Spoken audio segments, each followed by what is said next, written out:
Okay, we'll get started. And I'm Jack Keene, and last month my wife and I went to Switzerland to visit our daughter who had recently moved there. And lots of neat buildings there, churches and castles and scenery is what this is titled as, and we're going to see those things as we go along here in the presentation. Now this is a map. This is a map of Switzerland, and point out a couple of things. In the way of language, this area here, out to Luzerne and Aura, I guess you would call that, and actually down to Bern, in this area, mostly is German speaking. On this area where France is in the border, this is normally French speaking, and we did run into that when we were there, where we come down into this area and hear French and come up to this area and hear German, which was interesting. Down here is Italian. Folks speak Italian. It's not a great big area, but in this area down, bordering Italy. And then they have another language called Romanish. And Romanish is spoken just on a few places out in this area, say across from Australia. Austria. Thank you for that. Austria. That's a mistake I normally don't make. Close to Austria, there's some holes there where they speak Romanish. So that's that. Now So is Romanish, sort of an Italian derivative, or? It's, from what I could read, it's more of a German derivative, as you say. It's very close to the Saxon language. Close to the Saxon language. Thank you. So we traveled, we came into Zoric, and we traveled to Lucerne, to Bern, and we came down along the lake here to the Zahn. So this is the area that we covered when we were there for 11 days. And here's another picture of the map. And they call these cantons, and it's, the colors are different cantons. And cantons are subdivision of a country established for political or administrative purposes. It's just, for all intents and purposes, the same as states for us. So you can think of cantons as being states, and Switzerland has 26 cantons. This was where we stayed in Olten. I believe it was the first day we went out on a walk and came upon this particular church. It's a Roman Catholic church on our walk. And notice the graveyards. In our graveyards you might find somebody putting flowers down, but here it seems like all the graves had gardens. That was very well kept graveyard. And this is interesting in that I took this is that same church, and I took this to show the clock on the steeple. Many churches over there have clocks on their steeples, and I guess it could have something to do with Switzerland being famous for clockworks. So now, the religious denominations in Switzerland, 37% of the Swiss population is Roman Catholic, making it the largest denomination, followed by Reformed Evangelical community, which makes up 25%. 24% of the Swiss population has no religious affiliation. Just out of interest, 24% no religious affiliation. Back in 1970, that statistic was 1%. So take that for whatever you want to take it for. 5% of the Swiss population is Muslim. Other Christian denominations are 6%, of which most follow the Orthodox Church. Less than 1% are followers of the Jewish religion, which surprised me a little bit. And that leaves about 2% for other religions. This is another clock tower in the town of Olten. And notice, in fact, it does have a clock on it, and that was part of a church. The church did, in 1422, that church did burn down, but the clock tower stood. And I believe, if I remember it correctly, they rebuilt the church and then tore it down on purpose after that. So the clock tower just stayed the whole time. Now this is interesting. The transportation over there is much different than the transportation over here. Lots of motor scooters like this one. Lots of bicycles. You'll see bicycle racks in the cities with hundreds of bikes in the bicycle racks. Cars, I would say from observation, 20% were luxury cars like Mercedes and BMWs. Then there's a large number of Toyotas. You would hardly see an American car over there, and you would not see a large car, period. And very few mid-size unless they were luxury cars. Now this I found interesting. That scooter has a motor on it, and that's like a scooter when you're a kid, but they have motors on it. There are people commuting to work with suits on and everything, riding those scooters, and I thought, boy, that's kind of cute. We traveled a lot by train, which of course that's what the typical train looks like over there.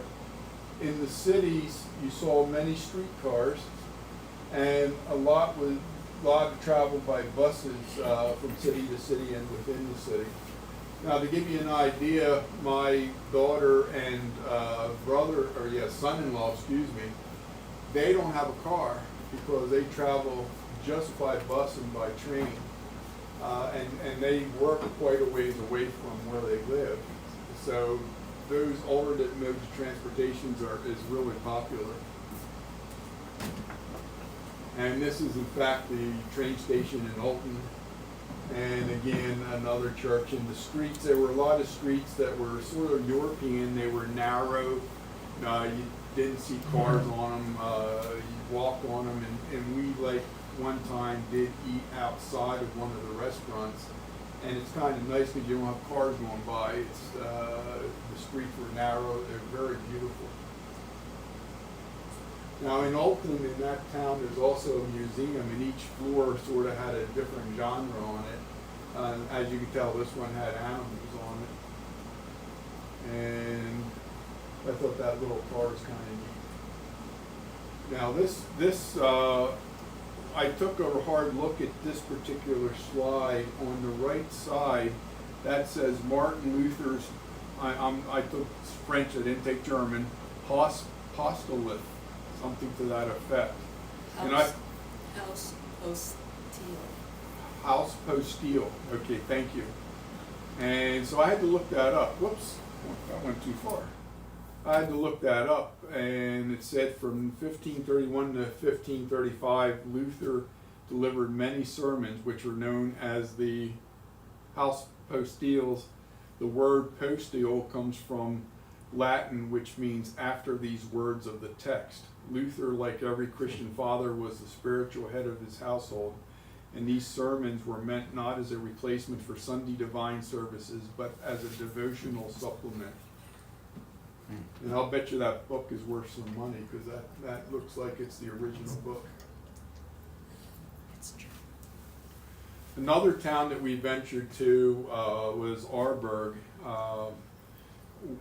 and I loved the looks of the castle. The castle sat high above the city, and then this is a cathedral on the very end. And part of the time, this cathedral was actually made of wood, but it changed to the way it is now later on. Matter of fact, I think the next slide will give us some dates. And my daughter and I hiked up to the top here and looked out over the city, and you get a nice view from up there. And here's another view from across the river. Says this church is first mentioned in 1484 as a chapel dedicated to St. George, and next noted in 1528 as the Church of the Reformed Confession.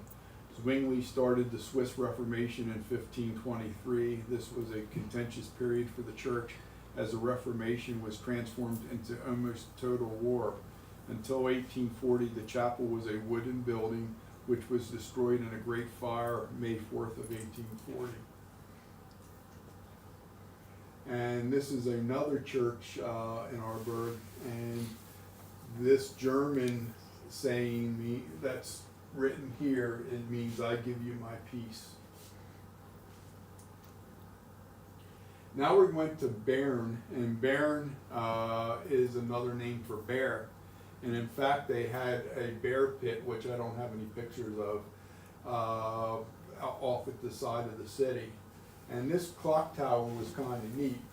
On the hour, we had dancers going around here, and up here we had a guy hitting a gong, like it's about 11 o'clock. He hit the gong 11 times. And there was a big crowd there watching, waiting for 11 o'clock just to see this thing go. Now here's the bicycle racks like I'm talking about. There's probably a couple hundred bikes sitting there for the commuters. You wouldn't see that, I don't think, in America at one spot. And of course there's the streetcars coming down the narrow streets. Now these are water fountains in the middle of the streets, and you can see the water coming out of them. These water fountains were in more cities than just Bern, and you could take your water bottle out and fill your water bottles with the water and drink it, and many people did that, and it does advertise it. That's why they're there, is for people to have drinking water. And these fountains have different statues on the top. Also notice there's very few cars here. They could drive on this, but you don't see many cars, and I have a feeling these cars might be shop owners. Whoops. And this, in fact, is a bear inside of a suit of armor. And it's another water fountain. And again, you don't see many cars around, just people walking.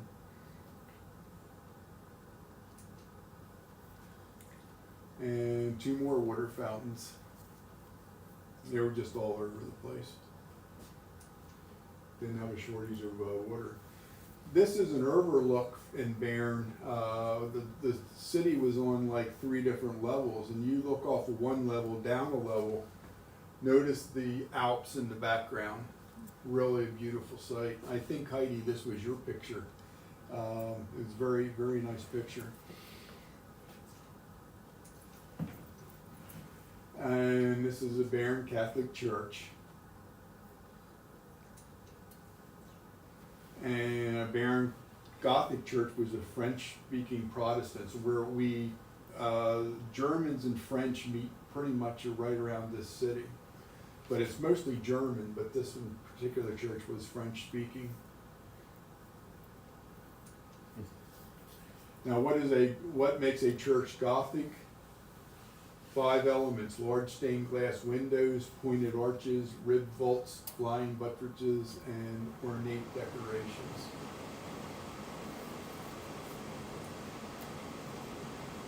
This cathedral was really neat.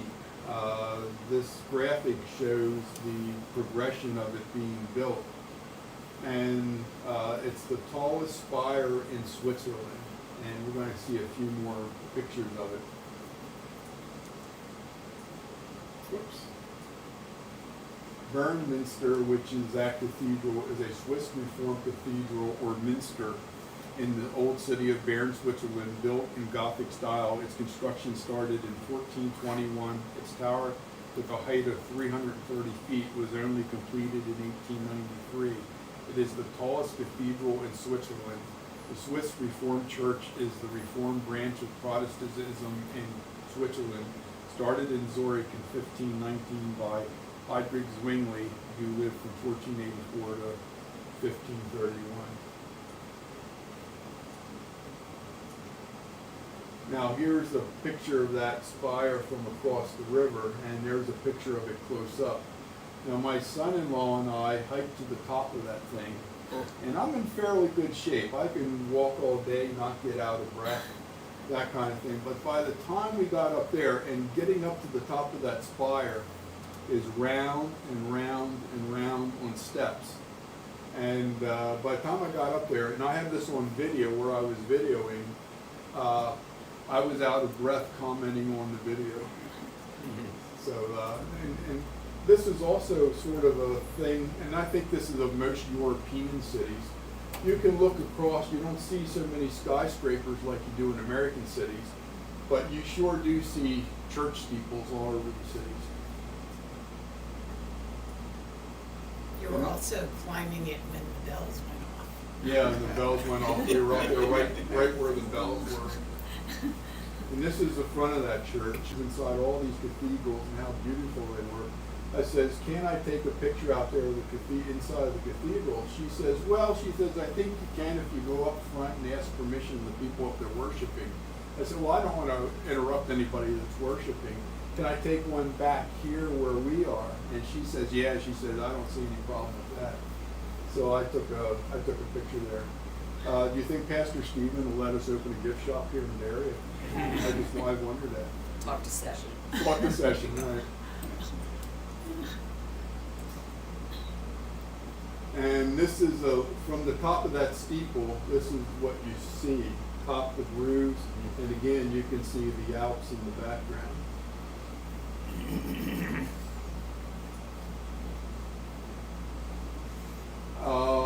When you could walk out of the city and up a hill, and they had gardens that overlooked Bern. And this is a picture of 3 of the gardens, very nicely manicured.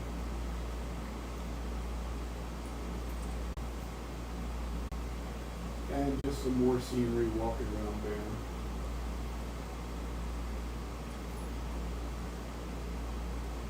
And again, looking down, this is actually an overlook that you walk out of. It's not from the steeple. You can see this is on an upper level of the city. You can look down on the rooftops.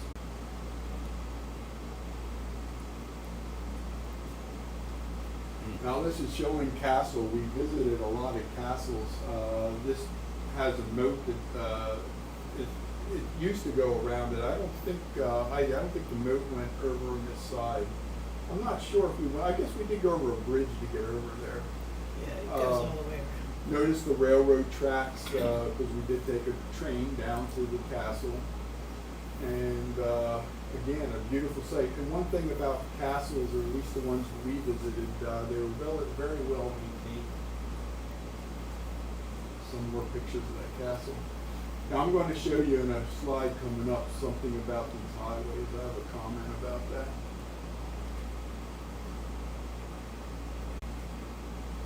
Inside the castle, some of the things that you would see.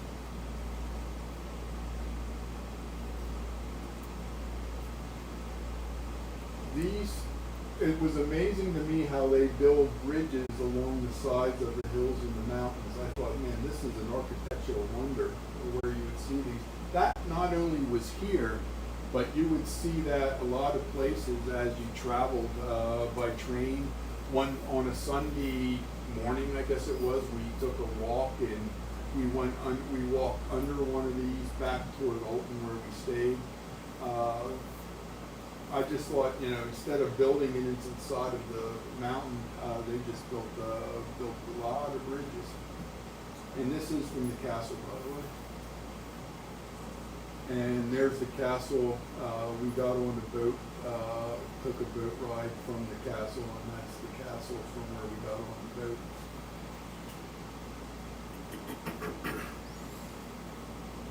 And this is in Lausanne, Cathedral of Notre Dame, which was an evangelical Reformed church. It was formerly Roman Catholic.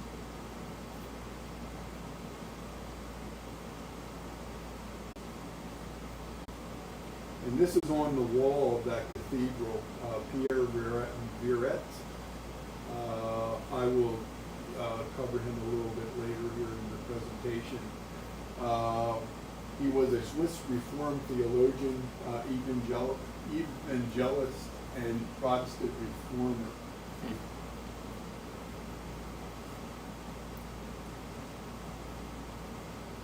And another castle, Lynnsburg Castle. I got this from Wikipedia because it was a great picture of the whole castle where I was getting more close-ups like this. And it tells you here that there was a bailiff residence for a long time, and I thought, well, what exactly is a bailiff resident? And it sort of tells you there at the bottom, it's a little cut off, but it's more or less the people that kept law and order, really nicely made up. You see a lot of beautiful fixtures.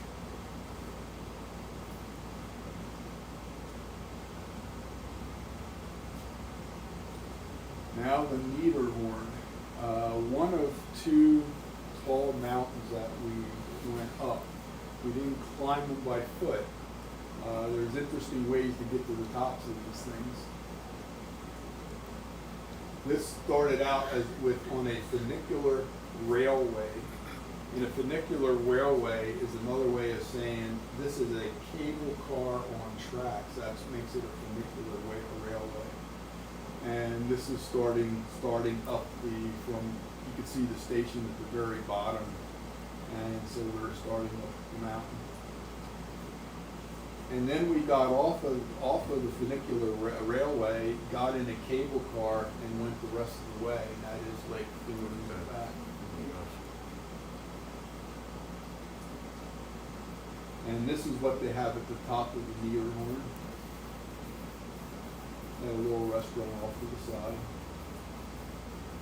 And this is looking out from the top of the Niederhorn.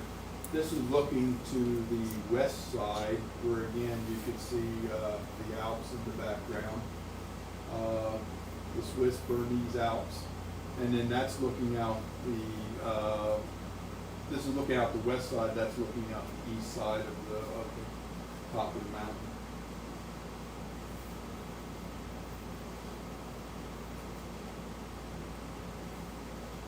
Next castle we went to was Aarburg Castle, and again there's a good picture of the whole castle.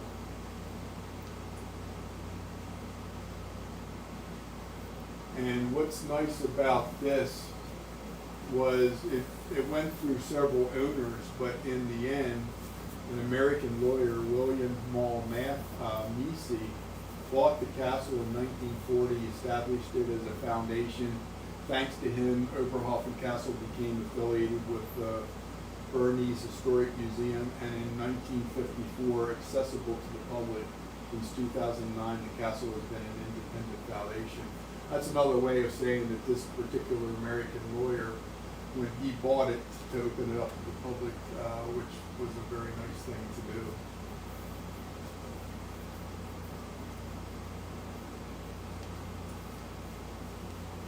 And a couple more pictures, one looking out from the castle.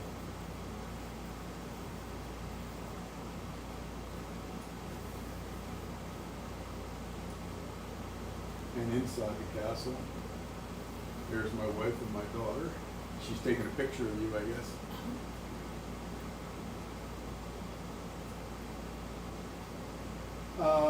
Want to make a comment that I could have said earlier in the presentation. We got there, you could buy a travel pass in Switzerland, and what was it, Heidi, for like $400 a person, something For 15 days. For 15 days. It was worth it because you could hop on and off of trains, on and off of buses.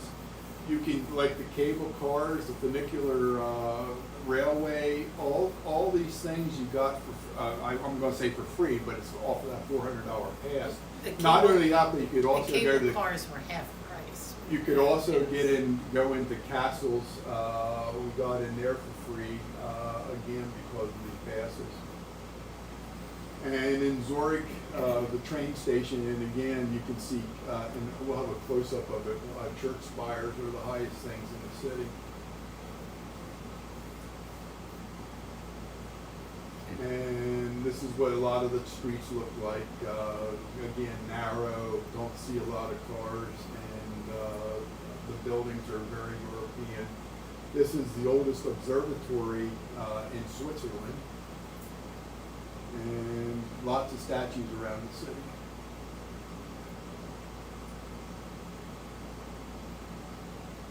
And this was just an overall look that you walk to, looking down the Vermont River, which flows into Lake Zoric. Again, you see the church steeple off to the right side on that second picture.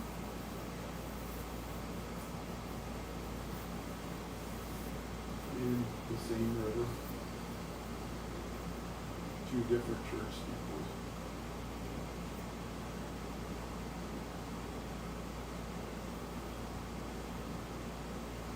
And I thought it's kind of cool looking at all those pigeons sitting down there having a good time.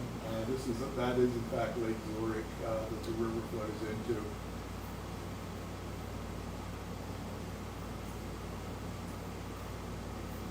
And just scenery as we're walking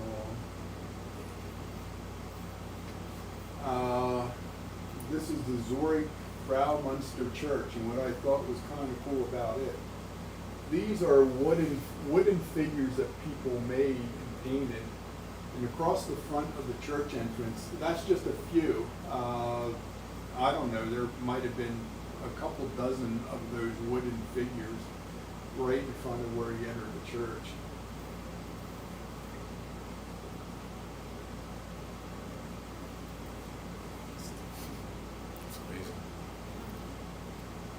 Zoric Reformed Church, notice we have the clock there again. During the 1500s, John Calvin and Ulrich Zwingli established the German Reformed Church in Switzerland. The church was formed in the midst of the Protestant Reformation.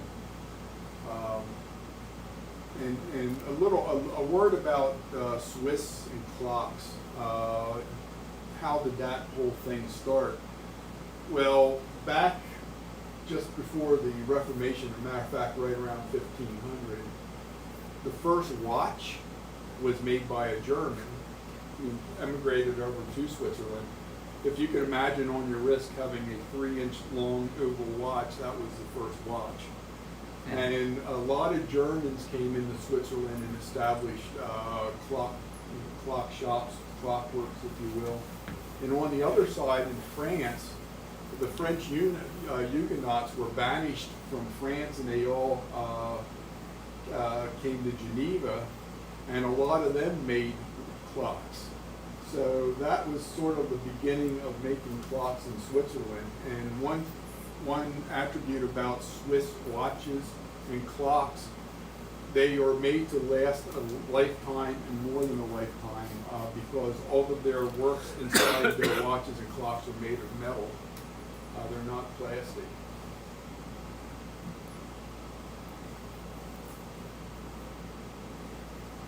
Zoric Reformed Church, the one that we just saw with the clock on it. Gross Munster, and that's the church you saw earlier with the double spire.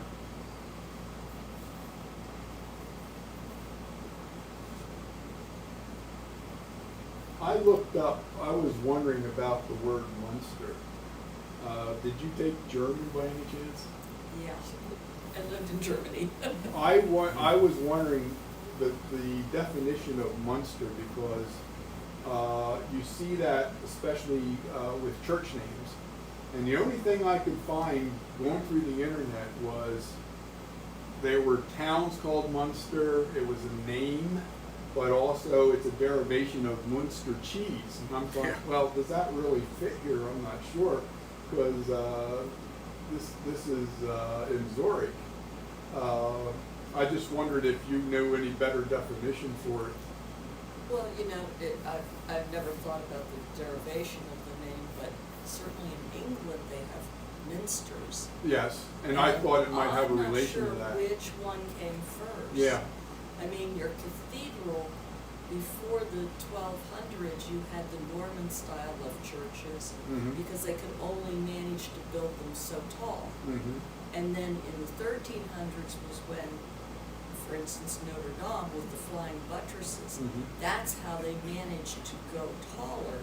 And the guilds were very instrumental in building the tall churches because they were busy trying to impress Mary. Yes. With how wonderful they were. And so that's why you see so many Mary chapels in the Catholic side of things. Yeah. And I was expecting, as you said a little earlier, to find Munster related to Minster, which maybe it is. But Yeah. you're right, in English churches you see that. So that sounds like it means roast cheese, but that's not what it means, I'm sure. Big cheese. It's big cheese if you want to Something say like cheese. that, yeah. And there was a Zoric Catholic church on the hill.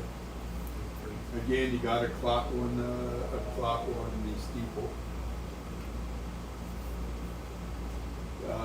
I don't know how you pronounce that, but Bafari St. Gallus. Now this is a real cool climb.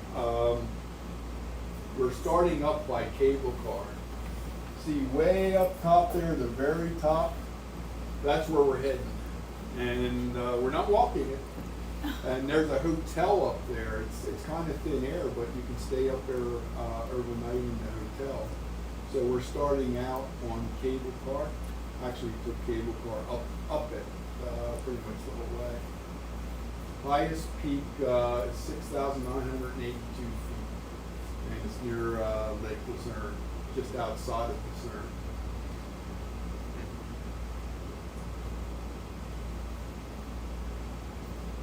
And again, on our way up with the cable cars, taking a picture of what's ahead of us, going up the mountain, and you can get an idea of what you see out the cable car. The scenery was beautiful.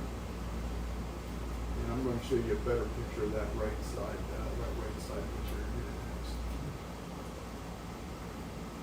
Now, I thought this was pretty cool. You look down on your way up in the cable car, you look down and see a church, and that's a cross on the top there, and I'm thinking, boy, that's a hike for a Sunday service. There's no roads up there. It in fact is called a chapel. It's Clemson Church, but it's referred to on the internet as a chapel. And just to get a close-up of it, I went on the internet, and this fella here took a nice close-up of what that is. And I thought that is really a neat place to put a chapel. If you don't mind walking up there, I would think only for special occasions. I can't imagine them getting many people on Sunday. You wouldn't want to hike up there in your Sunday dress.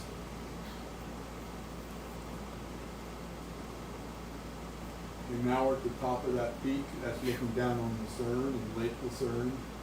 And you have the proverbial signs that tell you how far it is to different places on the right, and that includes San Diego.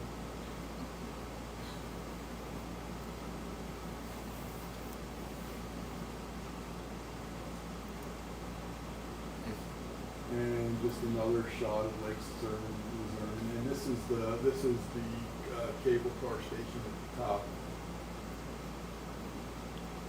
And they have like a little mall there, places to eat, and then they have the hotel. And this, by the way, there's a cave that you walk through where there's openings in the cave, and this is taken out of one of the openings in the cave. On the way down, we took what's called the world's steepest cogwheel railway. And a cogwheel railway is a train car on tracks. And I thought, well, how do you distinguish the difference between a funicular railway and a cogwheel railway? The difference is a funicular railway is a cable car, a cogwheel railway is a train car. And it doesn't look like the traditional train car. As a matter of fact, that's one coming up, but it's built like a small train car. That's it.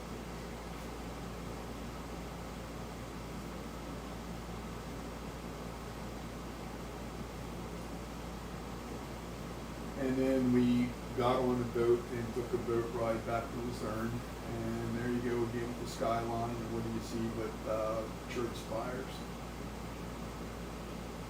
So the boats were included in the transportation pass. Mm-hmm.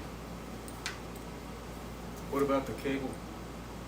Some of the cable cars were included and some of them were half price.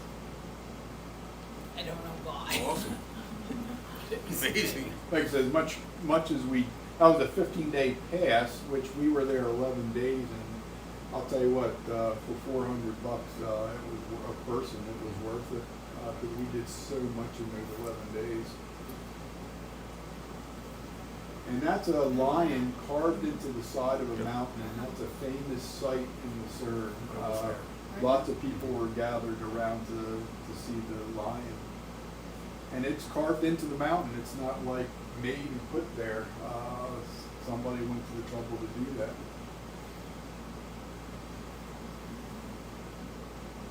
They do call it the Lion of Lucerne. That's the title of it. And walking in Lucerne, that is a wooden bridge, covered wooden footbridge spanning the river, Ruisse, however you want to pronounce that, diagonally in the city of Lucerne. And we're in the French section of Switzerland.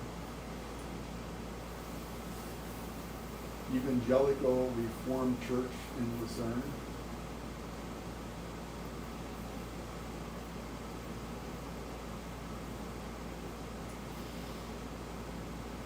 So Switzerland has about 600 castles and various repairs.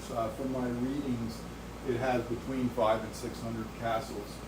The castles that we saw really look nice. And again, these are castles that we just went over, different views of those castles. And I didn't say that this particular castle, which was Schillen, that's considered the most visited tourist attraction in Switzerland. And I just love the one on the top right from Aarburg. That was just impressive looking. You couldn't go in it. It's a reform school for boys, is what's in the castle, and I believe that's currently.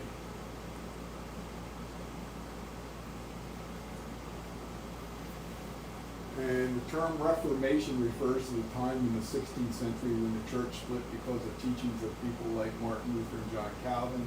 There were earlier protests about aspects of the Catholic Church, but it wasn't until Martin Luther that these were successful and led to major changes. The Protestant churches in Switzerland are products of the 16th century Reformation. They are cantonal churches, in other words, like state churches, distinct and independent from one another, mainly Zwinglian in the German-speaking part of the country, which we pointed out, and the Calvinists in the French-speaking areas. Besides John Calvin and Ulrich Zwingli, other reformers like Heinrich Bullinger, Theodore Beza, and Pierre Viret, which we saw him a little earlier, carved in the church, also influenced Christianity in Switzerland, and that came from the World Council of Churches website. And comment, I'm not sure if I have something coming up on it or not. Calvin was in Geneva. He came from France over to Geneva, and he actually was kicked out of Geneva for 2 years, and then they brought him back. And he was kicked out because he set down some strict rules for worshiping. One of them being that the priests, theologians could decide who takes communion and who doesn't. And the people thought everybody should take communion. It just reminded me of the minister versus the session. It was sort of like that, the way it sounded. But after 2 years, they invited him back, and I think one of the reasons was the French Huguenots. So many of them were banished in that time period from France, and they just funneled into Geneva, and they thought that the population really wanted to see him come back, so they brought him back. And again, those are churches that we saw throughout this presentation. And here's the other ones that were mentioned a little earlier. Bullinger, who lived from 1504 to 1575, was a Swiss reformer, the successor of Zwingli and head of the Church of Zoric, the former pastor at Grossmünster, as one of the most important reformers in the Swiss Reformation. Bullinger is known for co-authoring the Helvetic Confessions and his work with John Calvin on the real presence of Christ in the Eucharist. Theodore Beza, from 1519 to 1605, was a French Calvinist Protestant theologian, reformer, and scholar who played an important role in the Protestant Reformation. He was a disciple of John Calvin and lived most of his life in Geneva. Beza succeeded Calvin as a spiritual leader of the Republic of Geneva, which was originally founded by John Calvin himself. And our buddy Pierre Viret from 1511 to 1571, champion of the Reformation of Swiss canton of the Wald being like the name of the canton, and the most important native religious reformer of French-speaking Switzerland. And that's it. Do you have any comments, or thank you? No, it's Any fantastic. comments or questions? Yeah. I just have the comment, the one thing you didn't mention is if you designate yourself as being religious, you pay a tax in Switzerland. That if you say you don't, not religious, you don't. And the tax is to help keep up the historic church buildings. Yeah. Like the more important ones, that's what the tax, it's like $200 and some a year. And you reminded me of something else. Remember, I was talking about those passes that you could buy for transportation. When we got on and off buses, nobody checked our bus passes. We just got on, got off. But at some of the stops, you would see people get on and put tokens in, up front at where the driver is. And I'm thinking, I said to my daughter, why are some people paying tokens? They don't even check us for bus passes. She says that they depend on honesty over there. As far as I can see, that was what they were doing. They were just honest whether you had a pass or not. Now on the trains, maybe a third of the time they would check for your passes. But on the buses, you can get on and off them at will, and if people are being honest, they would pay for their ride. Somewhere in our last 300 years here at Derry, I remember there being a Sunday school class, and one of the things they had were the token that you had to get. There were communion tokens, and you went to church, I guess, on Thursday in order to qualify to take communion on Sunday. Yeah. It was something like that. Yeah. Debbie might be able to tell you exactly for sure. Yeah, that sounds familiar. I remember, it made me laugh when you said about Calvin. Mm-hmm. Mm-hmm. But when I was there in 1970, Elizabeth Kirche was in the town I was in Germany, and it was Lutheran speaking, and it didn't seem to have much of a congregation. It was down by at the base of the hill, and within the main part of the old town. And the times I went in there, it was never anything that was particularly welcoming Yeah. or seeming to be terribly functional. Mm-hmm. And our castle at the top of the hill in Marburg on der Lahn was part of the university. So it was a frat house. Oh. And I got to go in around Christmas time. We went Christmas caroling in the upper reaches of Marburg because it was a college group.